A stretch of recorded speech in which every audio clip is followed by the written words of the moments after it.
ஒட்டுமொத்த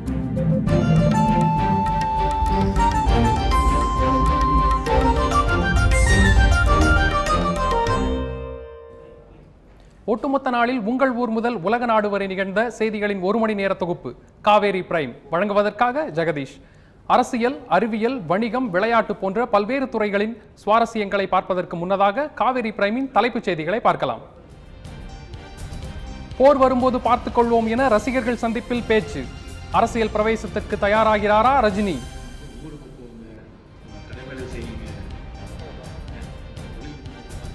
கிருஷ்ணகிரியை பூர்வீகமாக கொண்ட நான் பச்சை தமிழன். 44 ஆண்டுகளாக தமிழகத்தில் வசிக்கும் தான் தமிழனாகவே இருப்பதாக ரஜினி பேச்சு. 10ஆம் வகுப்பு பொதுத் தேர்வில் 94.4% பேர் தேர்ச்சி.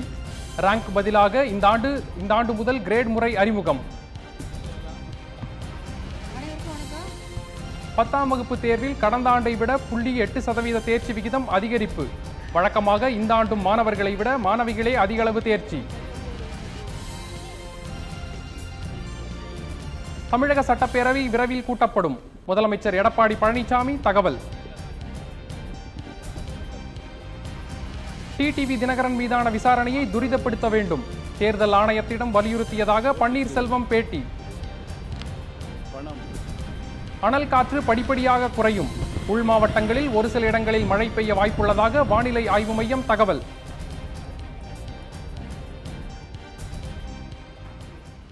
போருக்கு தயாராக இருக்குமாறு ரசிகர்களிடம் ரஜினி கூறியிருப்பது அவரது அரசியல் பிரவேசத்தை உறுதி செய்திருப்பதாக கூறப்படுகிறது. சென்னை கோடம்பாக்கத்தில் ராகவேந்திரா திருமண மண்டபத்தில் நடிகர் ரஜினிகாந்த் தனது ரசிகர்களை சந்தித்து புகைப்படம் எடுத்து வருகிறார். கடந்த 15ஆம் தேதி முதல் நடைபெற்று வரும் நிகழ்ச்சி இன்றுடன் நிறைவடைகிறது. 5 நாட்களாக நடைபெற்ற நிகழ்ச்சியில் பல மாவட்டங்களில் இருந்து ஏராளமான ரசிகர்கள் ரஜினிகாந்துடன் புகைப்படம் எடுத்துக் கொண்டனர். ரசிகர்களை சந்தித்த இறுதி நாளில் அரசியல் பிரவேசம் குறித்து ரஜினிகாந்த் பேசுவார் என எதிர்பார்க்கப்பட்டது. அதை நிரூபிக்கும் விதமாக ரஜினி பேசியது தமிழக அரசியலில் மீண்டும் பரபரப்பை ஏற்படுத்தியுள்ளது. கர்நாடகாவில் 23 வருடங்கள் இருந்தாலும் தமிழகத்தில் 43 வருடங்கள் இருந்துள்ளதாக ரஜினி கூறினார். தனது தந்தை கிருஷ்ணகிரி அருகே பிறந்தவர் என்று கூறிய ரஜினி தான் பச்சை தமிழன் என்று அழுத்தமாக தெரிவித்தார். கர்நாடகத்திலிருந்து ஒரு மராட்டியானோ ஒரு கர்நாடகாரனவோ நான் இங்கே வந்திருந்தா கூட நீங்க என்னை ஆதரிச்சு அன்பு கொடுத்து பேரும் புகழும் பணம் எல்லாத்தையும் அள்ளி கொடுத்து என்னை நீங்க தான் தமிழனே ஆக்கிட்டீங்க. சோ நான் பச்சை தமிழன்.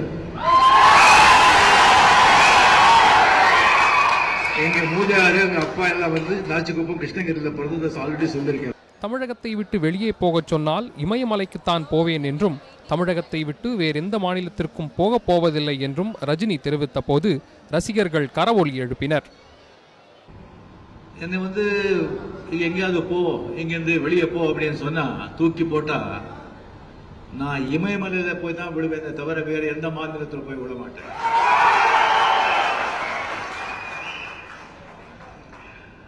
ஏன்னா தமிழ் மக்கள் நல்ல உள்ளங்கள் இருக்கிறார். பூமியில இருந்தா இங்கே இருக்கணும், இல்லைன்னா சிந்தனையில் இருக்கிற. தொடர்ந்து பேசிய ரஜினிகாந்த் தற்போது தனக்கு எதிராக வரும் கருத்துக்கள் தனது வளர்ச்சிக்கு உதவும் என்றும் தமிழகத்தில் அரசியல் தலைவர்கள் நன்றாக இருந்தாலும் அரசியலின் அமைப்பை மாற்ற வேண்டும் என்று கூறினார். தமிழகத்தில் உள்ள அரசியல் தலைவர்களில் ஸ்டாலின் நல்ல நிர்வாகி என்றும் அன்புமணி ராமதாஸ் நன்கு படித்தவர் என்றும் திருமாவளவன் தலித்துகளுக்கு ஆதரவாக உழைப்பவர் என்றும் சீமான் நல்ல போராளி என்றும் தெரிவித்தார். அருமை தளபதி மு.க. ஸ்டாலின் அவர்களுடைய நெருங்கிய நண்பர், நல்ல திறமையான நிர்வாகி. ஜோசர் அடிக்கடி சொல்லுவார், அவருக்கு மட்டும் ஃப்ரீ ஹேண்ட் கொடுத்தா ரொம்ப நல்லா செயல்படுவார், ஃப்ரீ ஹேண்ட் கொடுக்க மாட்டார் அப்படின்னு. அன்புமணி ராமதாஸ் நல்ல படித்தவர், நல்ல விஷயம் தெரிஞ்சவர், மாடுனா திங்க் பண்ண வேண்டியவர், உலகம் எல்லாம் சுற்றி இருக்கிறவங்க, நல்ல கருத்துக்கள் நல்ல பிளான்ஸ் எல்லாம் வச்சிருக்காங்க. திருமாவளவன் ஒரு தலித்துக்கு நல்ல ஆதரவா நல்ல குரல் கொடுத்து உழைச்சிட்டு இருக்காங்க. சீமான் போராளி, அவருடைய சில கருத்துக்களை கேட்டு பிரமிச்சு போயிருக்கு. போருக்கு தயாராக இருக்கும்படியும் நேரம் வரும்போது அழைப்பதாகவும் ரசிகர்களை பார்த்து ரஜினிகாந்த் தெரிவித்தார். எனக்கும் கடமைகள் இருக்கு, தொழில் இருக்கு, வேலை இருக்கு. உங்களுக்கும் கடமை இருக்கு, தொழில் இருக்கு, வேலை இருக்கு. உங்க ஊருக்கு போங்க, உங்க கடை வேலை செய்யுங்க, உங்க தொழில் நீங்க பார்த்துக்கங்க. போர் வரும்போது அரசியல் பற்றிய கருத்தின் மூலம் தனது அரசியல் பிரவேசத்திற்கான குறிப்பை ரஜினிகாந்த் வெளியிட்டுள்ளதாக அரசியல் நோக்கர்கள் கருதுகின்றனர்.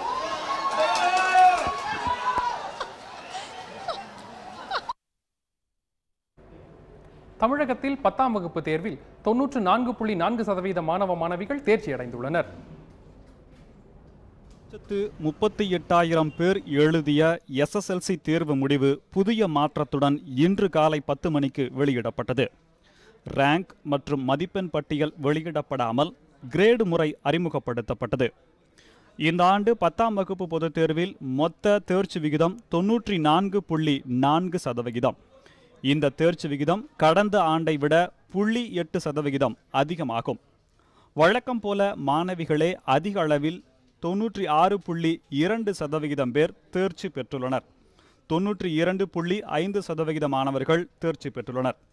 தேர்வு எழுதிய மாணவர்கள் தங்கள் பதிவெண் மற்றும் பிறந்த தேதி, மாதம், வருடம் ஆகியவற்றை இணையதளத்தில் பதிவு செய்து தேர்வு முடிவுகளை மதிப்பெண்களுடன் தெரிந்து கொள்ள ஏற்பாடு செய்யப்பட்டுள்ளது. இன்று வெளியான 10ஆம் வகுப்பு பொதுத் தேர்வு முடிவுகள் முதன்முறையாக கிரேடு முறையில் அறிவிக்கப்பட்டுள்ளது. 481 மதிப்பெண்களுக்கு மேல் பெற்ற 38,613 பேர் ஏ கிரேடு பெற்றுள்ளனர். 451 முதல் 480 மதிப்பெண்கள் வரை பெற்ற 1,22,757 மாணவர்கள் பி கிரேடு பெற்றுள்ளனர். 426 முதல் 450 மதிப்பெண் வரை பெற்ற 1,13,831 மாணவர்கள் சி கிரேடு பெற்றுள்ளனர். 401 முதல் 425 மதிப்பெண்கள் வரை பெற்ற 1,11,266 பேர் டி கிரேடு பெற்றுள்ளனர். 301 முதல் 400 வரை பெற்ற 3,66,948 மாணவர்கள் இ கிரேடு பெற்றுள்ளனர். 10ஆம் வகுப்பு பொதுத் தேர்வில் அதிகபட்சமாக சமூக அறிவியல் பாடத்தில் 21,717 பேர் முழு மதிப்பெண்களை பெற்றுள்ளனர். கடந்த ஆண்டை ஒப்பிடும்போது மொழி பாடங்களில் முழு மதிப்பெண்களை பெறுபவர்களின் எண்ணிக்கை குறைந்துள்ளது. தமிழ் பாடத்தில் 69 பேர் முழு மதிப்பெண் பெற்றுள்ளனர். கடந்த ஆண்டு தமிழ் பாடத்தில் 73 பேர் முழு மதிப்பெண் பெற்றிருந்தனர். ஆங்கில பாடத்தில் எந்த ஒரு மாணவ மாணவியரும் முழு மதிப்பெண் பெறவில்லை. கடந்த ஆண்டு இந்த பாடத்தில் 51 பேர் 100க்கு 100 மதிப்பெண்கள் பெற்றிருந்தனர். கடந்த ஆண்டை விட இந்த ஆண்டு கணக்கு பாடத்தில் முழு மதிப்பெண் பெற்றவர்கள் குறைவாகும். இந்த ஆண்டு 13,759 பேர் முழு மதிப்பெண் பெற்றுள்ளனர். கடந்த ஆண்டு கணிதம் பாடத்தில் 18,754 பேர் முழு மதிப்பெண் பெற்றிருந்தனர். அறிவியலில் 17,481 பேர் முழு மதிப்பெண் பெற்றுள்ளனர். இது கடந்த ஆண்டை விட குறைவாகும். கடந்த ஆண்டில் அறிவியல் பாடத்தில் 18,642 மாணவ மாணவிகள் முழு மதிப்பெண் பெற்றிருந்தனர். சமூக அறிவியல் பாடத்தில்தான் அதிகமான மாணவ மாணவிகள் சென்டம் பெற்றுள்ளனர். இந்த பாடத்தில் 61,115 மாணவ மாணவிகள் 100க்கு 100 மதிப்பெண் பெற்றுள்ளனர். இது கடந்த ஆண்டை காட்டிலும் 21,717 பேர் கூடுதலாகும். கடந்த ஆண்டு சமூக அறிவியல் பாடத்தில் 39,398 பேர் முழு மதிப்பெண் பெற்றிருந்தனர். தமிழகத்தில் வெளியாகியுள்ள 10ஆம் வகுப்பு தேர்வு முடிவுகளில் விருதுநகர் மாவட்டம் முதலிடத்திலும் கடலூர் மாவட்டம் கடைசி இடத்திலும் உள்ளது. தமிழகத்தில் மொத்தமுள்ள 32 மாவட்டங்கள் 33 கல்வி மாவட்டங்களாக பிரிக்கப்பட்டு மாவட்டம் வாரியாக தேர்ச்சியானவர்களின் பட்டியலை தமிழக தேர்வுகள் துறை வெளியிட்டுள்ளது. மாவட்டம் வாரியாக தேர்ச்சியான மாணவர்கள் பட்டியலில் +2 பொதுத் தேர்வை போல விருதுநகர் மாவட்டம் முதலிடத்தையும் கடலூர் மாவட்டம் கடைசி இடத்தையும் பெற்றுள்ளது. 98.5% பெற்று விருதுநகர் மாவட்டம் முதலிடம் பெற்றுள்ளது. கன்னியாகுமரி மாவட்டம் 98.17% பெற்று இரண்டாவது இடம் பிடித்துள்ளது. ராமநாதபுரம் மாவட்டம் 98.16% பெற்று மூன்றாவது இடத்தையும், ஈரோடு மாவட்டம் 97.97% பெற்று நான்காவது இடத்தையும், தூத்துக்குடி மாவட்டம் 97.16% பெற்று ஐந்தாவது இடத்தையும் பிடித்துள்ளன. தேனி மாவட்டம் 97.10 பெற்று 6வது இடத்தில் உள்ளது. சேலம் மாவட்டம் 97.07% பெற்று 7வது இடத்திலும், திருப்பூர் மாவட்டம் 97.06% பெற்று 8வது இடத்திலும் உள்ளன. 97.02% பெற்ற சிவகங்கை மாவட்டம் 9வது இடத்தை பெற்றுள்ளது. திருச்சி மாவட்டம் 10வது இடத்தை 96.98% பிடித்துள்ளது. நாமக்கல் மாவட்டம் 11வது இடத்தை 96.54%, கோவை மாவட்டம் 12வது இடத்தை 96.42% பெற்றுள்ளன. நெல்லை மாவட்டம் 96.35% 13வது இடத்தை பிடித்துள்ளது. புதுக்கோட்டை மாவட்டம் 14வது இடத்தை 96.16% பெற்றுள்ளது. தஞ்சாவூர் மாவட்டம் 95.21% 15வது இடத்தில் உள்ளது. கரூர் மாவட்டம் 95.20% 16வது இடத்தையும், ஊட்டி 95.09% 17வது இடத்தையும் பிடித்துள்ளன. பெரம்பலூர் மாவட்டம் 94.98% பெற்று 18வது இடத்திலும், மதுரை மாவட்டம் 94.63% பெற்று 19வது இடத்திலும், திண்டுக்கல் மாவட்டம் 94.44% பெற்று 20வது இடத்திலும் உள்ளன. தருமபுரி மாவட்டம் 21வது இடத்தை 94.25% அரியலூர் மாவட்டம் 22வது இடத்தை 93.33% கிருஷ்ணகிரி மாவட்டம் 23வது இடத்தை 93.12% பிடித்துள்ளன. நீலகிரி மாவட்டம் 92.06% 24வது இடத்தையும், சென்னை மாவட்டம் 91.86% 25வது இடத்தையும் பெற்றுள்ளது. விழுப்புரம் மாவட்டம் 91.81% 26வது இடத்தையும் பெற்றுள்ளது. திருவள்ளூர் மாவட்டம் 91.65% 27வது இடத்திலும், திருவாரூர் மாவட்டம் 91.47% 28வது இடத்திலும் உள்ளன. நாகை மாவட்டம் 29வது இடத்தை 91.40% பெற்றும், திருவண்ணாமலை மாவட்டம் 30வது இடத்தை 91.26% பெற்றும் பிடித்துள்ளன. வேலூர் மாவட்டம் 31வது இடத்தை 88.91% பெற்றும், காஞ்சிபுரம் மாவட்டம் 32வது இடத்தை 88.85% பெற்றும் பிடித்துள்ளன. கடலூர் மாவட்டம் 88.77% கடைசி இடமான 33வது இடத்தை பெற்றுள்ளது. 10ஆம் வகுப்பு தேர்வு முடிவுகள் வெளிவந்துள்ள நிலையில் தேர்ச்சி பெற்ற மாணவர்கள் 11ஆம் வகுப்பு பொதுத் தேர்வு எழுதுவதற்கு தயாராகும் சூழல் உருவாகியுள்ளது. இது குறித்து பெற்றோர்கள் மாணவர்களின் மனநிலை குறித்து விவரிக்கிறது இந்த செய்தி தொகுப்பு. இன்று வெளியாகியுள்ள 10ஆம் வகுப்பு தேர்வு முடிவுகளின் தேர்ச்சி சதவிகிதம் கடந்த ஆண்டை விட 0.8% அதிகரித்துள்ளது. கடந்த ஆண்டை போலவே இந்த ஆண்டும் மாணவர்களை விட மாணவிகளே அதிக அளவில் தேர்ச்சி பெற்றுள்ளனர்.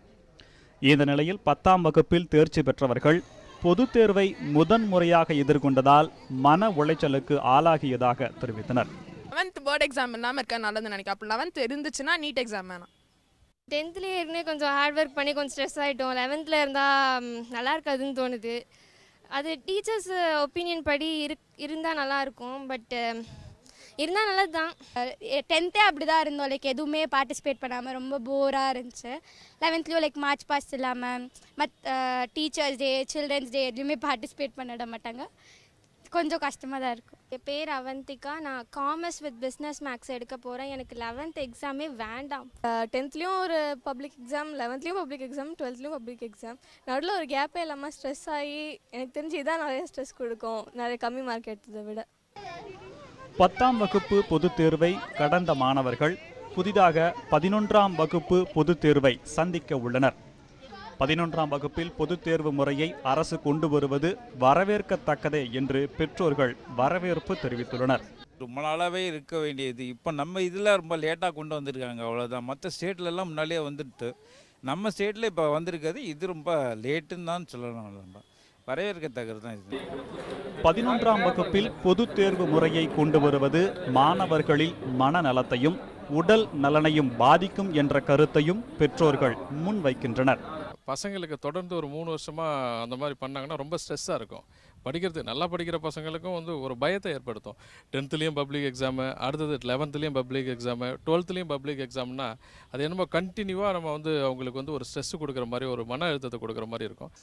11th வந்து பப்ளிக் எக்ஸாம் இருக்கிறது பசங்களுக்கு எந்த விதமான விளையாட முடியாது. அவங்களுக்கு ஏற்கனவே ஓவர் ஸ்ட்ரெச்சு, இதில் இன்னும் ஸ்ட்ரெச்சு கொடுக்குற மாதிரி ஆகிடும்.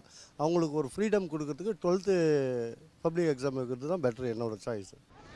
11ஆம் வகுப்பில் இதுவரை மாவட்ட அளவில் நடைபெற்ற பொதுத் தேர்வை தான் தற்போது மாநில அளவில் அமல்படுத்தி இருப்பதாகவும், மேலும் இம்முறை மாணவர்களின் எதிர்காலத்திற்கு உகந்ததாகவே அமையும் என்றும் கல்வியாளர் பிரின்ஸ் கஜேந்திர பாபு தெரிவித்துள்ளார்.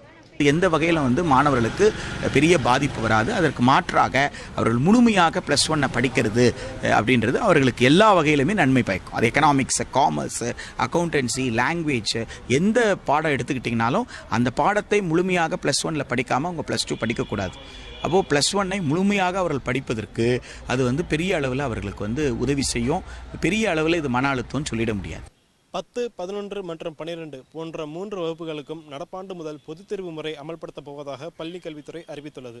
ஒரு மாணவரின் எதிர்காலத்தை அவர் வாங்கும் மதிப்பெண்கள் மட்டுமே தீர்மானிக்க முடியாது என்றும், மேலும் ஒரு மாணவருக்கு முழுமையாக கல்வி அறிவு அளிப்பதே கற்பித்தலின் நோக்கமாக இருக்க முடியும் என்ற ஒரு கருத்தையும் கல்வியாளர்கள் முன்வைக்கின்றனர். ஒளிப்பதிவாளர் சபரீஷுடன் ராமகிருஷ்ணா, காவேரி நியூஸ், சென்னை.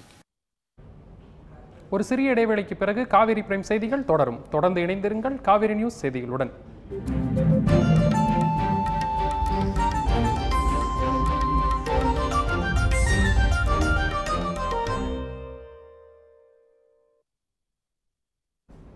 நான் சிவாக்கு சொல்லி ராஜனை கால் பண்ணி வர சொல்லுங்க. அவர் கால் பண்ணி வர சொல்கிறான். ராஜனா கால் பண்ணி அங்கேருந்து வந்துட சொல்லு. கேமராமேன் கார்த்தி இருக்கார் கூட. சொல்லு.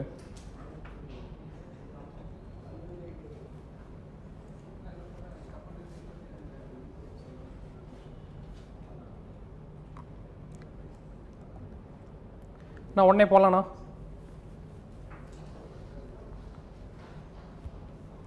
போகலாம் 30 செகண்ட்ஸ் தான் போகலாம்.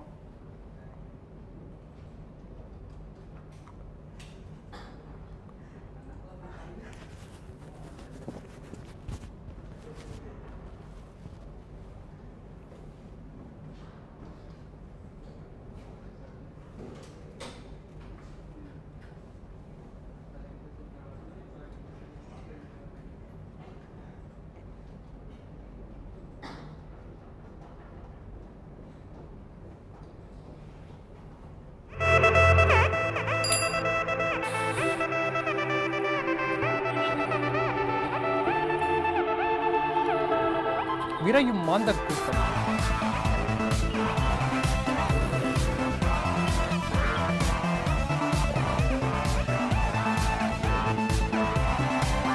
இயற்கை தரும் இனிய பரிசு. மறைந்த பொழுதின் அடிச்சுவட்டில் இன்று துவங்கும் நாள் புதிது. திங்கள் முதல் வெள்ளி வரை நாள்தோறும் காலை 6 மணி முதல் 10 மணி வரை காவேரி நியூஸ் தொலைக்காட்சியில். உங்களின் அன்றாட வாழ்க்கையில் மாற்றத்தை ஏற்படுத்தும் தனித்துவமான செய்திகளை உங்களுக்காக நாங்கள் தொகுத்து தருகிறோம். எப்பொழுதும் இணைந்திருங்கள் காவேரி நியூஸுடன்.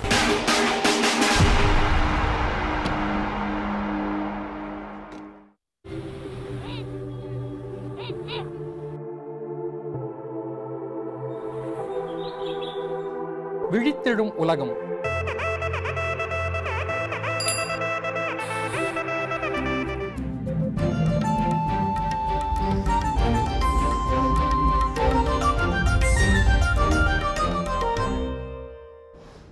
காவேரி பிரைம் செய்திகள் தொடர்கிறது.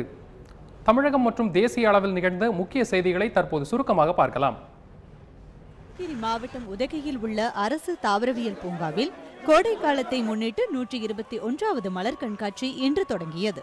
3 நாட்கள் நடைபெறும் மலர் கண்காட்சியை தமிழக முதலமைச்சர் எடப்பாடி பழனிசாமி தொடங்கி வைத்து பார்வையிட்டார். துவக்க விழா நிகழ்ச்சியில் பேசிய முதலமைச்சர் தமிழக சட்டப்பேரவை விரைவில் கூட்டப்படும் என்று தெரிவித்தார்.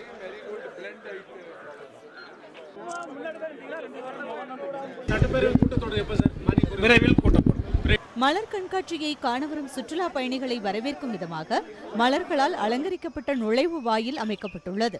இதில் வைத்துள்ள 150 வகைகளைச் சேர்ந்த 5 லட்சம் பூக்கள் மற்றும் செடிகள் பார்ப்பவர்களை கவர்ந்தெழுக்கும் வண்ணம் உள்ளன. 1 லட்சம் மலர்களை கொண்டு உருவாக்கப்பட்ட மகாபலிபுரம் கடற்கரை கோயில், 6000 மலர்களால் செய்யப்பட்ட பறவை வடிவம் போன்றவை சுற்றுலா பயணிகளை வியப்பில் ஆழ்த்தியுள்ளது. 20 அரங்குகளில் அமைக்கப்பட்டுள்ள இந்த பிரம்மாண்ட மலர் கண்காட்சியை காண மக்கள் கூட்டம் அலைமோதி வருகிறது.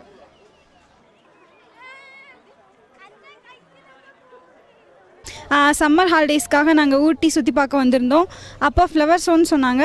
ஃப்ளவர் ஷோன்னு பார்க்க வந்தோம். நல்லா இருந்துச்சு. என்ட்ரியே செம்மையாக இருந்துச்சு. அமேசிங்காக இருந்துச்சு. ஒரு ஒரு ஃப்ளவரும் நல்லா டைம் எடுத்து பண்ணியிருக்காங்க. நல்லா இருந்துச்சு. மகாபலிபுரம் டெம்பிள் ஃப்ளவர்ஸ்லேயே வச்சு டெக்கரேட் பண்ணியிருக்காங்க. 1 லேக் மேலே ஃப்ளவர்ஸ் வச்சுருக்காங்க.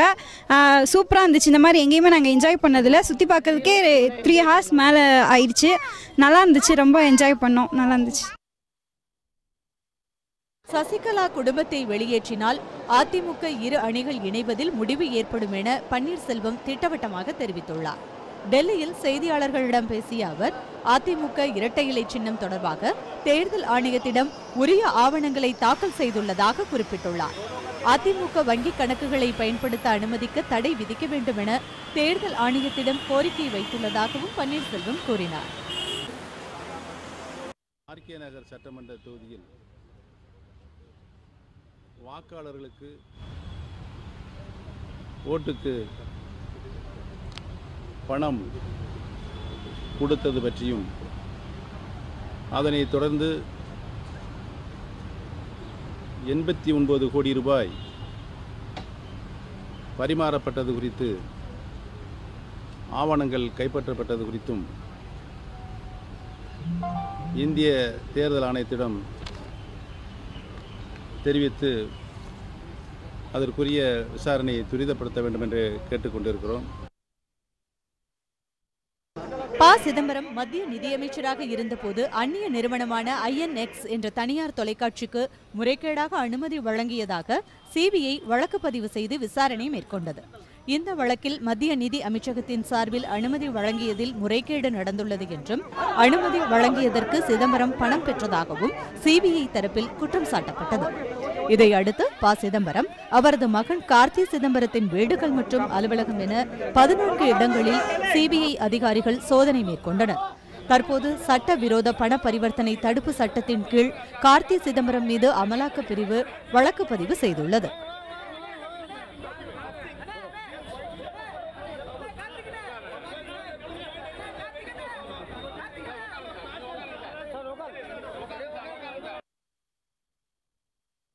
நடிகர் ரஜினிகாந்த் அரசியலுக்கு வந்தால் தமிழ் மாநில காங்கிரஸ் கட்சி வரவேற்கும் என அக்கட்சி தலைவர் G.K. வாசன் தெரிவித்துள்ளார். ஈரோட்டில் கட்சி நிர்வாகிகளுடனான சந்திப்பிற்கு பின்னர் செய்தியாளர்களிடம் பேசிய அவர், ரஜினிகாந்த் அரசியலுக்கு வருவது தனிப்பட்ட முடிவு என்று குறிப்பிட்டார். சினிமா துறையினர் தமிழகத்தை ஆளலாம் என்ற கேள்விக்கு மக்கள்தான் முடிவு செய்ய வேண்டும் என்றும் வாசன் தெரிவித்தார். அரசியலுக்கு வருவது வர வேண்டாம் என்பதெல்லாம் ஜனநாயகத்திலே ஒரு தனி மனிதருடைய விருப்பம். அதற்கு யாரும் தடையாக இருக்க முடியாது. 1. 2, திரு ரஜினிகாந்த் பிரபலமானவர், அதில் யாருக்கும் மாற்று கருத்து கிடையாது. அவர் அரசியலுக்கு வந்தால் தமிழ் மாநில காங்கிரஸ் கட்சி வரவேற்கும் என்பதிலே மாற்று கருத்து கிடையாது. மேலும் இன்றைய மக்களுடைய மனநிலையை பொறுத்தவரையில் பெருந்தலைவர் காமராஜரது நேர்மை, எளிமை, தூய்மை, வெளிப்படையான நிர்வாகம் இது தேவை என்று மக்கள் நினைக்கிறார்கள். இதற்கேற்றவாறு பழைய அரசியல் கட்சிகள், புதிய அரசியல் கட்சிகள் எல்லாம் மக்கள் மனநிலைக்கு ஏற்றவாறு செயல்பட வேண்டும் என்பதுதான் மக்களுடைய எண்ணமாக இருக்க முடியும் என்பது என்னுடைய கருத்து. நாமக்கல் மோகனூர் சாலையில் உள்ள ஆசிரியர் காலனியில் வசித்து வந்த அரசு கட்டிட ஒப்பந்ததாரர் சுப்பிரமணியம் கடந்த 8ஆம் தேதி மோகனூர் செவிட்டு ரங்கன்பட்டியில் உள்ள பண்ணை வீட்டில் தற்கொலை செய்து கொண்டார். தற்கொலை செய்து கொள்வதற்கு முன்பு 4 பக்கம் அவர் எழுதிய கடிதத்தை நெருங்கிய நண்பர்கள் 5 பேருக்கும், தமிழக முதலமைச்சருக்கும், சுகாதாரத்துறை அமைச்சர் விஜயபாஸ்கருக்கும், வருமான வரித்துறை உயர் அதிகாரிகளுக்கும் அனுப்பியது தெரியவந்தது. வழக்கு தொடர்பாக சென்னை சிபிசிஐடி போலீசார் சுப்பிரமணியம் தற்கொலை செய்து கொண்ட தோட்டத்திற்கு சென்று ஆய்வு செய்தார். இந்நிலையில் சுப்பிரமணியம் வீட்டிற்கு சென்று அவரது குடும்பத்தினரிடமும் சிபிசிஐடி போலீசார் விசாரணை நடத்தினர். தேனி மாவட்டம் கம்பம் பள்ளத்தாக்கு பகுதியான கம்பம், அணைப்பட்டி, ராயப்பன்பட்டி, அணைமலையான்பட்டி முதல் ஓடைப்பட்டி வரையுள்ள கிராம பகுதியில் நேற்று மாலை பலத்த காற்றுடன் மழை பெய்தது. மழையுடன் பலத்த காற்றில் ஏராளமான வாழை மரங்கள் ஒடிந்து விழுந்தன. இதனால் பல கோடி ரூபாய் மதிப்பில் இழப்பு ஏற்பட்டுள்ளதாக விவசாயிகள் வேதனை தெரிவித்துள்ளனர். நேற்று 1 மணி நேரத்துக்கு மேலே பெஞ்ச மழையும் காற்றும் சூறாவளி காற்றுனால ஒட்டுமொத்த வாழைகளுமே சொல்லிக்கிற அளவுக்கு எதுவுமே இல்லாத அளவுக்கு கம்ப்ளீட்டாக அடியோட லாஸ் ஆகிப்போச்சு சார். பார்த்தீங்கன்னா செஞ்சதில் வந்து 50-60 லட்ச ரூபாய்க்கு மேலே எனக்கே லாஸ், எனக்கு மட்டுமே லாஸ் ஆன நிலைமை இல்லை. எங்களை கணக்கு இந்த கம்பம்பள்ளத்தாக்கு பகுதியில் இருக்க ஒட்டுமொத்த விவசாயிகளுக்குமேனு கடுமையான சேதம், எல்லா பக்கமுமே சேதமாக போகிறதுனால லட்சக்கணக்கான வாழைகளும் கோடிக்கணக்கிலான மதிப்பிலான பொருட்களுமே, கோடிக்கணக்கான மதிப்பிலான பணமுமே வேஸ்ட்டாக போச்சு, வீணாக போனதுக்கு இந்த காற்று இயற்கை சூழ்நிலை வீணாக போச்சு சார். வீணாக போன காரணத்தினால இந்த கவர்மெண்ட் மாவட்ட நிர்வாகமும் அரசாங்கமும் சேர்ந்து எங்களுக்கு இது என்ன தக்க நிவாரணம் பண்ணி கொடுக்க முடியுமோ அதை எவ்வளோ துரிதமாக விரைவாக செஞ்சு கொடுத்தாதே நாங்கள் அடுத்து மேற்கொண்டு இந்த விவசாயத்தை தொடர்றதுக்கான ஒரு மனநிலையே எங்களுக்கு உருவாகும் சார். இல்லாத பட்சத்தில் வந்து விவசாயம் இதோட வந்து முடிச்சிடும்ன்ற நிலைமைக்கெல்லாம் வந்துடும். அந்த அளவுக்கு எல்லா விவசாயிகளோட மனநிலையும் அந்த மாதிரி இருக்குது. கோவை மாவட்டம் மேட்டுப்பாளையத்தை அடுத்த சிறுமுகை சிட்டேபாளையத்தில் விவசாய தோட்டம் அருகில் ஆண் யானை ஒன்று உயிரிழந்து கிடந்தது. தகவல் அறிந்த சம்பவ இடத்திற்கு வந்த வனத்துறையினர் யானையின் உடலை கைப்பற்றி விசாரணை நடத்தினர். அதில் வன விலங்குகள் வராமல் தடுக்க சட்டவிரோதமாக உயர் மின் அழுத்த கம்பியில் யானை உரசியதால் மின்சாரம் பாய்ந்து யானை இறந்தது தெரியவந்தது. இது தொடர்பாக தோட்டத்தின் உரிமையாளர் மாணிக்கம் கைது செய்யப்படலாம் என வனத்துறையினர் தெரிவித்தனர். போக்குவரத்து ஊழியர்களின் நிலுவைத் தொகையை கொடுக்காத அரசு புதிய மெட்ரோ திட்டத்தை உருவாக்குகின்றோம் என்ற பெயரில் பொதுமக்களை தொடர்ந்து ஏமாற்றி வருவதாக நாம் தமிழர் கட்சியின் தலைமை ஒருங்கிணைப்பாளர் சீமான் குற்றம் சாட்டியுள்ளார். மதுரை விமான நிலையத்தில் செய்தியாளர்களிடம் பேசிய அவர் தமிழக அரசு பொறுப்பற்று செயல்பட்டு வருவதாகவும் விமர்சனம் செய்தார். இப்போ இந்த பேருந்து வேலை நிறுத்தமாயிடுச்சு. இதில் என்ன கொடுமைன்னா மறுபடியும் 85,000 கோடிக்கு புதிய மெட்ரோ ரயில் தடத்துக்கு நாங்கள் வழித்தடம் போடுறோன்னு ஒரு அடிக்கல் நாட்டுது. 7,000 கோடி இதை சரி பண்ணி இருக்கிற அரசு பேருந்தை வழி போட வைக்கிறதுக்கு வழியை காணோம். இதில் புதுசாக மெட்ரோ இது ஆரம்பிக்கிறதுக்கு 85,000 கோடிக்கு திட்டம் போடுறோங்கிறதுலாம் எவ்வளோ பெரிய வெறுப்பாக இருக்குது, ஏமாற்றாக இருக்குது. இது அரசினுடைய பொறுப்பற்றது, கையாளாதனா, முறையற்ற நிர்வாகத்தினால் வந்தது. இவ்வளவு இழப்பு எப்படி வந்துச்சு? ராமேஸ்வரத்திலிருந்து சென்னைக்கு தினமும் மாலை 5 மணிக்கு சென்னை விரைவு ரயில் இயக்கப்பட்டு வருகிறது.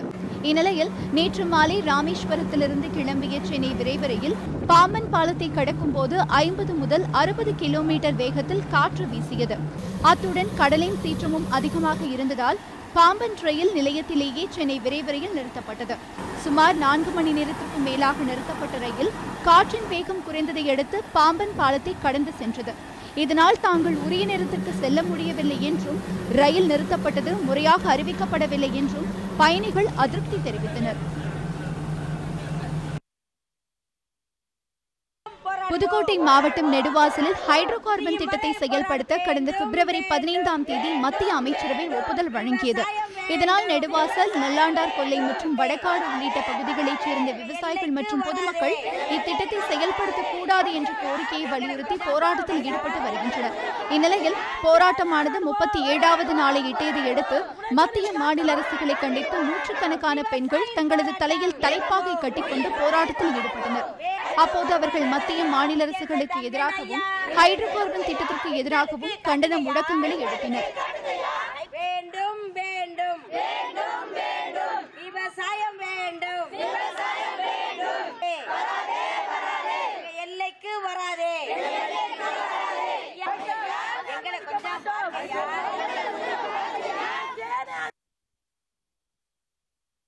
தேனி மாவட்டம் ஆண்டிப்பட்டி தாலுகாவிற்கு உட்பட்ட வரசநாடு பகுதியில் சின்ன சுருளி அருவி அமைந்துள்ளது. சுமார் 30 அடி உயரத்திலிருந்து விழும் அருவியில் குளிக்க தமிழகத்தின் பல்வேறு பகுதிகளிலிருந்து சுற்றுலா பயணிகள் வந்து செல்கின்றனர். போதுமான மழை இல்லாத காரணத்தால் கடந்த 2 மாதங்களாக சின்ன சுருளி அருவி வறண்டு காணப்பட்டது. இந்நிலையில் கோடை மழை பரவலாக பெய்த காரணத்தால் வறண்டு கிடந்த சின்னசுருளி அருவியில் நீர்வரத்து ஏற்பட்டது. இதனையடுத்து அருவிக்கு சுற்றுலா பயணிகளின் வருகையும் அதிகரித்துள்ளது. சின்னசுருளி அருவியில் நீர்வரத்து ஏற்பட்டுள்ளதால் அருவியிலிருந்து கூட்டு குடிநீர் திட்டத்தின் மூலம் குடிநீர் விநியோகம் செய்யப்படும். சுமார் 20க்கும் மேற்பட்ட கிராமங்களில் நிலவி வந்த குடிநீர் தட்டுப்பாடு நீங்கியுள்ளதாக அதிகாரிகள் தெரிவித்துள்ளனர்.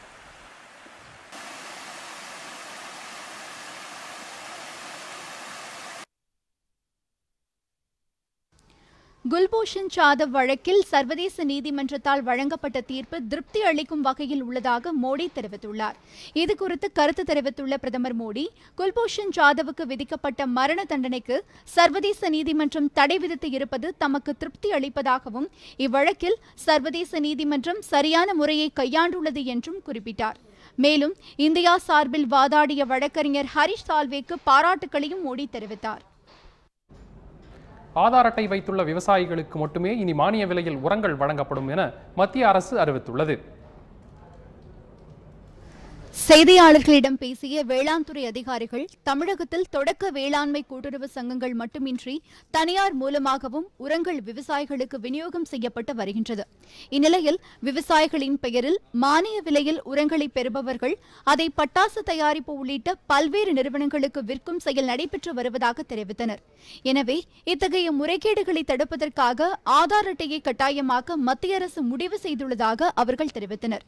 அதன்படி தொடக்க வேளாண்மை கூட்டுறவு சங்கங்களில் உள்ள கையடக்க எலக்ட்ரானிக் கருவிகளில் விவசாயிகளின் ஆதார் அட்டை எண் அல்லது கைரேகையை பதிவு செய்த பின்னரே உரங்கள் வழங்கப்பட உள்ளதாகவும், இந்த நடைமுறை அடுத்த மாதம் 1ஆம் தேதி முதல் தமிழகத்தில் அமலுக்கு வர உள்ளதாகவும் வேளாண் அதிகாரிகள் தெரிவித்தனர். தமிழகத்தில் சிசேரியன் பிரசவ விகிதம் 51% உயர்ந்துள்ளது. அது குறித்த செய்தி தொகுப்பை இப்போது பார்க்கலாம். விண்ணப்பங்கள் பெருகியுள்ள இந்த நூற்றாண்டில் சிசேரியன் பிரசவத்தை நாடி செல்வோர் அதிகரித்து வருவது உண்மைதான். இதற்கு மருத்துவர்கள் மக்களையும் மக்கள் மருத்துவர்களையும் மாறி மாறி காரணம் காட்டுகின்றனர். உதாரணத்திற்கு, எனக்கு இவன் தான் first Sun. So 30th week அப்புறம் இவனோட ஹெட் வந்து பொசிஷனுக்கு வராதனால மேம் சஜஸ்ட் பண்ணாங்க, இது மாதிரி சிசேரியன் பண்ணிக்கிறது better, otherwise it will be risk. சரி, நாங்களும் வந்து ஒரு நல்ல நாளாக பார்த்து எங்களுக்கு இன்னும் கொஞ்சம் ஆஸ்பீஷியஸ் டே எங்களுக்கு கிடைச்சது. ஸோ அது மாதிரி இவனுக்கு ஒரு நல்ல நாள் பார்த்து அந்த நாளில் ஃபிக்ஸ் பண்ணிட்டோம். பெரும்பாலும் தனியார் மருத்துவமனைகளில் சிசேரியன் பிரசவங்கள் நடக்கின்றன. பிரசவத்தின் போது எந்த நிலையில் மருத்துவமனை சென்றாலும் சுகப்பிரசவம் சாத்தியமானது என்றும், இயற்கை முறையில் நிகழும் பிரசவமே ஆரோக்கியமானது எனவும் மருத்துவர்கள் கூறுகின்றனர். எக்ஸசிவ் பிளட் லாஸ் ஆகலாம், பிளட் குறையலாம், ஒரு சர்ஜிக்கல் காம்ப்ளிகேஷன் வரலாம், இன்ஃபெக்ஷன் வரலாம் போஸ்ட் சிசேரியன் முடிஞ்சதுக்கப்புறம். அதே மாதிரி குழந்தைக்கு தாய்ப்பால் ஊட்டுறது அப்படிங்கிறது வந்து இப்போ குறைய ஆரம்பிச்சிருச்சு. பிகாஸ் சிசேரியன் டெலிவரிஸ் பண்ண உடனே அந்த இம்மீடியட்டாக வந்து ஃபீடிங்க்கு எழுந்திரிச்சு உட்காந்து பண்ணுறது அப்படிங்கிறது வந்து மதரால் முடியாது. So lactation difficulty and mother to baby bonding குறைய ஆரம்பிக்குது. ஸோ இதெல்லாம் வந்து it is a major thing which is happening because of increased cesarean sections. சுகப்பிரசவத்தில் மருத்துவர் மற்றும் செவிலியரின் உதவியே தேவை இருக்காது. சுகப்பிரசவத்திலேயே இன்னொரு வகை உண்டு. அசிஸ்டட் நார்மல் டெலிவரி எனப்படும். அதில் மருத்துவரின் உதவியோடு கர்ப்பிணிக்கு சுகப்பிரசவம் நிகழும். ஃபோர்செப்ஸ், வேக்யூம் போன்ற முறைகளை பயன்படுத்தியும் சுகப்பிரசவம் நடக்கலாம். பல பெண்கள் சிசேரியனே வலி இல்லாத பிரசவத்திற்கு சிறந்த வழி என நினைத்து சுகப்பிரசவ வாய்ப்பு இருந்தும் தாங்களாகவே முன்வந்து சிசேரியன் செய்து கொள்கின்றனர். சிலர் ஜோதிடத்தை நம்பி சிசேரியன் செய்கின்றனர். இது கண்டிப்பாக தவிர்க்க வேண்டிய ஒன்றாகும். சுகப்பிரசவத்தில் குழந்தை பிறந்தது என்று யாராவது சொன்னால் அவர்களை விசித்திரமாக பார்க்கிற காலம் இது. தேவையோ இல்லையோ பெரும்பாலான பிரசவங்கள் தற்போது சிசேரியனாகத்தான் இருக்கின்றன.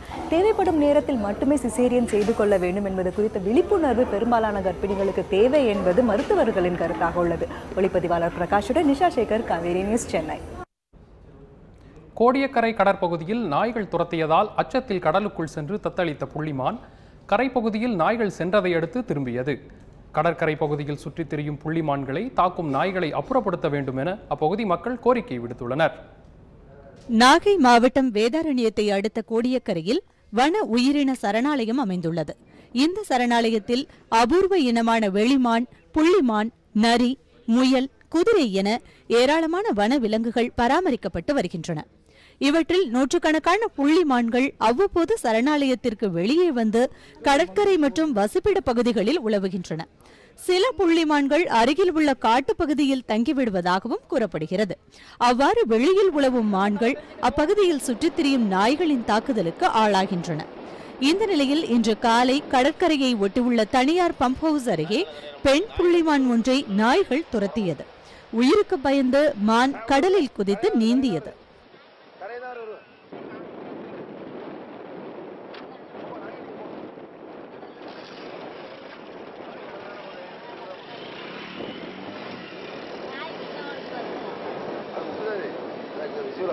கரை பகுதியில் நாய்கள் இல்லாததை கண்ட பின்னர் கடலுக்குள் தத்தளித்த புள்ளிமான் கரைக்கு திரும்பி தப்பியது. இதேபோன்று சித்தர் கோயில் அருகே ஆண் புள்ளிமான் ஒன்றை நாய்கள் துரத்தியதால் கடலுக்குள் குதித்து நீந்திய புள்ளிமானை நாய்களும் கடலுக்குள் இறங்கி விரட்டியது. தகவல் கிடைத்த வனத்துறையினர் கடற்கரைக்கு வந்து மான்களை காப்பாற்ற கடலுக்குள் இறங்கி மானை கடற்கரைக்கு விரட்டும் போது நாய்கள் விரட்ட மீண்டும் மான் கடலுக்குள் குதித்து உயிருக்கு போராடியது.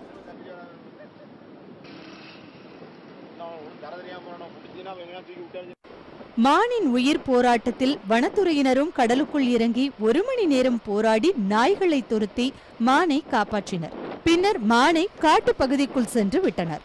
தொடர்ந்து நாய்களால் மான்களுக்கு ஏற்படும் இதுபோன்ற தாக்குதலை தடுக்க சரணாலய பகுதி மற்றும் கடற்கரை பகுதிகளில் சுற்றித் திரியும் நாய்களை பிடித்து அப்புறப்படுத்த வேண்டும் என்பதே அப்பகுதி மக்களின் கோரிக்கையாக உள்ளது. ஸ்ரீநகரில் 2 நாட்கள் நடைபெற்ற ஜிஎஸ்டி கவுன்சில் கூட்டத்தில் பல்வேறு பொருட்களுக்கான வரி விகிதம் 18% நிர்ணயம் செய்யப்பட்டுள்ளது. ஜம்மு காஷ்மீர் மாநிலம் ஸ்ரீநகரில் ஜிஎஸ்டி கவுன்சிலின் 14வது கூட்டம் நிதியமைச்சர் அருண்ஜேட்லி தலைமையில் நேற்று தொடங்கியது. இந்த கூட்டத்தில் பல்வேறு அத்தியாவசிய பொருட்களுக்கான வரி விகிதம் நிர்ணயம் செய்யப்பட்டது. பணவீக்கம் அதிகரிக்காத வகையில் வரி விதிப்பு அமைக்கப்பட்டுள்ளதாக நிதியமைச்சர் அருண்ஜேட்லி தெரிவித்தார்.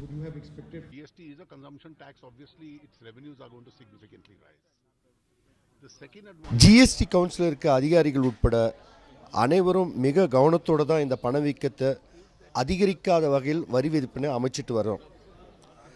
இதனால் விலை உயர்வு என்பது இருக்காது. தற்போதுள்ள விலையே நீடிக்கும் அல்லது விலை குறைவதற்கான வாய்ப்புகள் தான் அதிகமாக இருக்குது. அது மட்டும் இல்லாமல் இந்த வரி விதிப்பு முழுக்க முழுக்க நுகர்வோர்களுக்கு உதவும் நோக்கிலேயே அமைச்சிட்டு இருக்கோம்.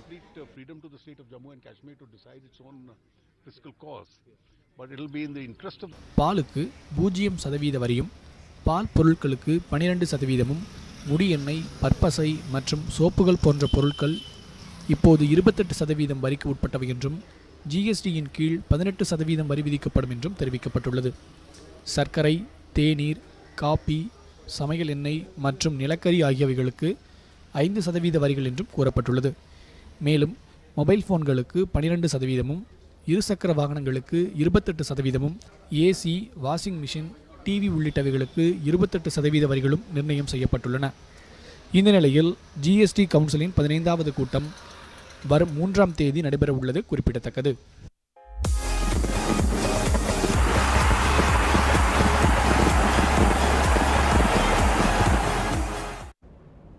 ஐபிஎல் தொடரில் இன்று நடைபெறவுள்ள 2வது தகுதிச் சுற்று ஆட்டத்தில் முன்னாள் சாம்பியன்கள் மோதும் ஆட்டம் மிகுந்த எதிர்பார்ப்பை ஏற்படுத்தியுள்ளது.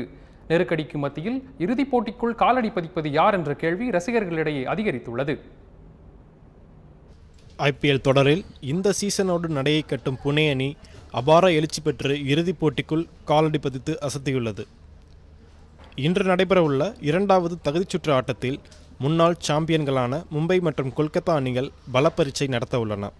இந்த ஆட்டம் இரவு 8 மணிக்கு பெங்களூரு சின்னசாமி மைதானத்தில் நடைபெற உள்ளது. இரு அணிகளுக்கும் இடையிலான இந்த ஆட்டத்தில் பால்வா சாவா என்ற இக்கட்டான சூழ்நிலையில் வீரர்கள் களமிறங்க உள்ளனர். பேட்டிங், பவுலிங் என இரண்டிலும் மிரட்டி வரும் மும்பை அணியை பொறுத்தவரை முந்தைய தகுதிச்சுற்றில் புனே அணியிடம் கண்ட தோல்வியிலிருந்து மீண்டு வெற்றி பாதைக்கு திரும்ப காத்திருக்கிறது. அந்த அணியில் ரோஹித் சர்மா, பர்தீப் பட்டேல், நிதிஷ் ராணா, பொலாட், ஹர்திக் பாண்டியா போன்ற வீரர்கள் பேட்டிங்கில் வலுவான நிலையில் உள்ளனர்.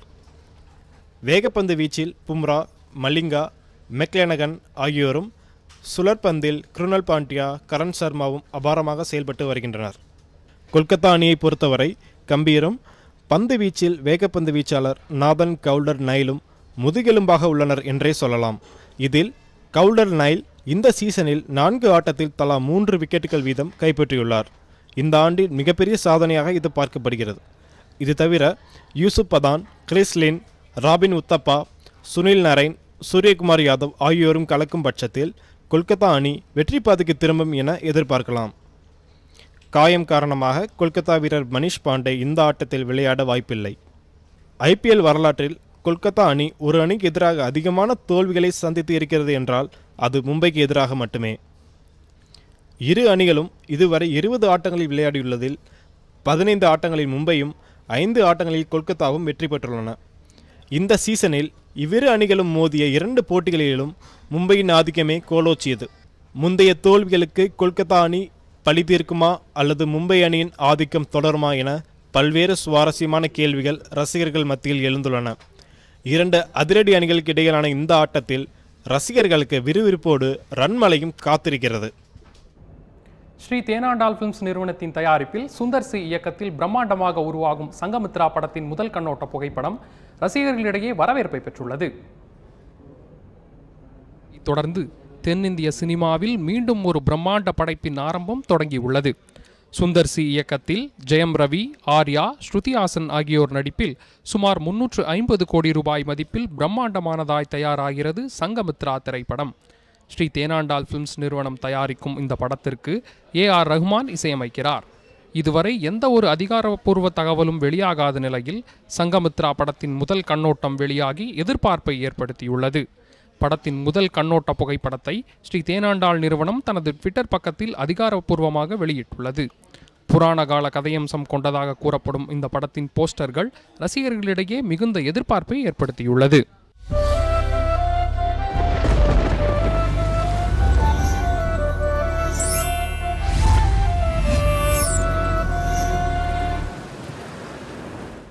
நாளை நிலவ இருக்கும் உத்தேச வானிலை நிலவரத்தை தற்போது பார்க்கலாம். தமிழக அளவில் வானிலை நிலவரம். சென்னையில் அதிகபட்சமாக 41 டிகிரி செல்சியஸ், குறைந்தபட்சமாக 31 டிகிரி செல்சியஸ். மதுரையில் அதிகபட்சமாக 40 டிகிரி செல்சியஸ், குறைந்தபட்சமாக 28 டிகிரி செல்சியஸ். கோவையில் அதிகபட்சமாக 34 டிகிரி செல்சியஸ், குறைந்தபட்சமாக 24 டிகிரி செல்சியஸ். திருச்சியில் அதிகபட்சமாக 41 டிகிரி செல்சியஸ், குறைந்தபட்சமாக 28 டிகிரி செல்சியஸ். சேலத்தில் அதிகபட்சமாக 38 டிகிரி செல்சியஸ், குறைந்தபட்சமாக 26 டிகிரி செல்சியஸ். நெல்லையில் அதிகபட்சமாக 39 டிகிரி செல்சியஸ், குறைந்தபட்சமாக 28 டிகிரி செல்சியஸ். ஊட்டியில் அதிகபட்சமாக 19 டிகிரி செல்சியஸ், குறைந்தபட்சமாக 13 டிகிரி செல்சியஸ். புதுச்சேரியில் அதிகபட்சமாக 40 டிகிரி செல்சியஸ், குறைந்தபட்சமாக 29 டிகிரி செல்சியஸ். கன்னியாகுமரியில் அதிகபட்சமாக 32 டிகிரி செல்சியஸ், குறைந்தபட்சமாக 27 டிகிரி செல்சியஸ். நாகர்கோவிலில் அதிகபட்சமாக 32 டிகிரி செல்சியஸ், குறைந்தபட்சமாக 27 டிகிரி செல்சியஸ். இந்திய அளவில் வானிலை நிலவரம். டெல்லியில் அதிகபட்சமாக 43 டிகிரி செல்சியஸ், குறைந்தபட்சமாக 29 டிகிரி செல்சியஸ். மும்பையில் அதிகபட்சமாக 32 டிகிரி செல்சியஸ், குறைந்தபட்சமாக 28 டிகிரி செல்சியஸ். கொல்கத்தாவில் அதிகபட்சமாக 39 டிகிரி செல்சியஸ், குறைந்தபட்சமாக 28 டிகிரி செல்சியஸ். பெங்களூருவில் அதிகபட்சமாக 33 டிகிரி செல்சியஸ், குறைந்தபட்சமாக 21 டிகிரி செல்சியஸ். திருவனந்தபுரத்தில் அதிகபட்சமாக 31 டிகிரி செல்சியஸ், குறைந்தபட்சமாக 27 டிகிரி செல்சியஸ். உலக அளவில் வானிலை நிலவரம். கொழும்புவில் அதிகபட்சமாக 30 டிகிரி செல்சியஸ், குறைந்தபட்சமாக 27 டிகிரி செல்சியஸ். பெய்ஜிங்கில் அதிகபட்சமாக 36 டிகிரி செல்சியஸ், குறைந்தபட்சமாக 19 டிகிரி செல்சியஸ். சிங்கப்பூரில் அதிகபட்சமாக 31 டிகிரி செல்சியஸ், குறைந்தபட்சமாக 27 டிகிரி செல்சியஸ். சிட்னியில் அதிகபட்சமாக 21 டிகிரி செல்சியஸ், குறைந்தபட்சமாக 12 டிகிரி செல்சியஸ். பாரிஸில் அதிகபட்சமாக 19 டிகிரி செல்சியஸ், குறைந்தபட்சமாக 0.8 டிகிரி செல்சியஸ். லண்டனில் அதிகபட்சமாக 16 டிகிரி செல்சியஸ், குறைந்தபட்சமாக 0.9 டிகிரி செல்சியஸ். துபாயில் அதிகபட்சமாக 37 டிகிரி செல்சியஸ், குறைந்தபட்சமாக 29 டிகிரி செல்சியஸ். இன்றைய நாளின் முக்கிய நிகழ்வுகளை உங்கள் முன்வைத்த காவேரி பிரைம் நிறைவு பெறுகிறது. நடுநிலையான செய்திகளை முழுமையாக அறிந்து கொள்ள பயணிப்போம் காவேரி நியூஸ் தொலைக்காட்சியுடன். புதிய செய்திகளை அறிந்து கொள்ள kaverinews.tv என்ற இணையதளத்தை பார்க்கவும். வணக்கம்.